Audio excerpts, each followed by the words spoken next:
ഈ സ്പോൺസർക്ക് ഒരുപക്ഷെ ഞങ്ങൾ ആഗ്രഹിച്ചു, ഒക്ടോബറിൽ വരാൻ ഞങ്ങൾ ആഗ്രഹിച്ചു, അർജന്റീന ടീമിന് ഒക്ടോബറിൽ വരാൻ പറ്റില്ല, അതുകൊണ്ട് ഞങ്ങൾ പിന്മാറുകയാണ് എന്ന് സ്പോൺസർക്ക് പറഞ്ഞൊഴിയാം. പക്ഷേ ഒരു സർക്കാർ ഇത്തരത്തിലൊരു നാണക്കേടിലേക്ക് പോകാനുള്ള ഒരു കാരണം ഒരു ഉത്തരവാദിത്തമില്ലായ്മ എന്തായാലും വകുപ്പിനുണ്ട് എന്ന് തന്നെ പറയേണ്ടി വരില്ല. കാരണം ഇവർക്കൊരു പക്ഷേ ഒരു സ്പോൺസർ ഇതിൽ ഇടപെട്ടു.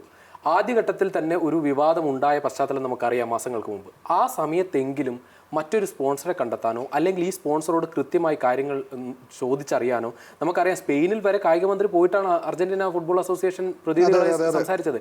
അപ്പോൾ അത്രയും നടപടികളിലേക്ക് പോയി സർക്കാർ അതിനുവേണ്ടിയൊക്കെ ഒരു പ്രാഥമികമായി തന്നെ ഒരു പണം ചെലവിട്ടിട്ടുണ്ട്.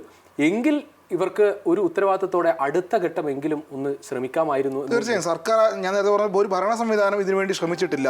ആഗ്രഹിച്ചാൽ കാര്യം നടക്കില്ല. നമുക്ക് ആഗ്രഹമുണ്ട്, എനിക്കും ആഗ്രഹമുണ്ട് മെസ്സി വരണം എന്ന് വെച്ചുകൊണ്ട് ഞാൻ സോഷ്യൽ മീഡിയയിൽ പറയുകയാണ് മെസ്സി വരും കേട്ടോ, ജൂൺ 6 ഇക്കാര്യത്തിൽ മന്ത്രി ഒരു പോസ്റ്റ് ഇടുന്നു, മെസ്സി വരും കേട്ടോ എന്ന് പറയും. പക്ഷേ പോസ്റ്റ് മാത്രമേ ഇടുന്നുള്ളൂ.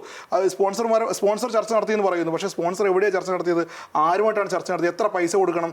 ഇത് 300 കോടി എന്ന് പറയുന്നത്. ഇപ്പോൾ തന്നെ സർക്കാർ പറയുന്ന ഒരു കാര്യം അത് വളരെ പ്രധാനമാണ്. അതായത് സർക്കാർ ചെലവിട്ട പണം തിരിച്ച് കിട്ടും, അത് നഷ്ടപ്പെടില്ല. അപ്പോൾ എത്ര പണം കൊടുത്തു എന്ന് സർക്കാർ ഇതുവരെ പറഞ്ഞിട്ടില്ല. ഞാൻ പറഞ്ഞ സർക്കാർ കുറച്ച് പണം ചിലവായാലും കുഴപ്പമില്ല, അത് പോയാലും കുഴപ്പമില്ല. പക്ഷേ മെസ്സി വരുമെന്നൊരു വാഗ്ദാനം. മെസ്സി മാത്രമല്ല, ഈ കേരളത്തിലെ ഫുട്ബോൾ ആരാധകരെ സംബന്ധിച്ച് വലിയ പ്രതീക്ഷ. അത് കേരളത്തിലെ ഫുട്ബോൾ ആരാധകർക്ക് പ്രതീക്ഷ മാത്രമല്ല, കേരളത്തിലെ ഫുട്ബോളിലും കേരളത്തിലെ ടൂറിസം രംഗത്തും പൊതുവെ എല്ലാ അർത്ഥത്തിലും കേരളത്തിലെ വ്യാപാര രംഗത്തും വാണിജ്യ രംഗത്തും ഒക്കെ വലിയ മാറ്റം ഉണ്ടാകും.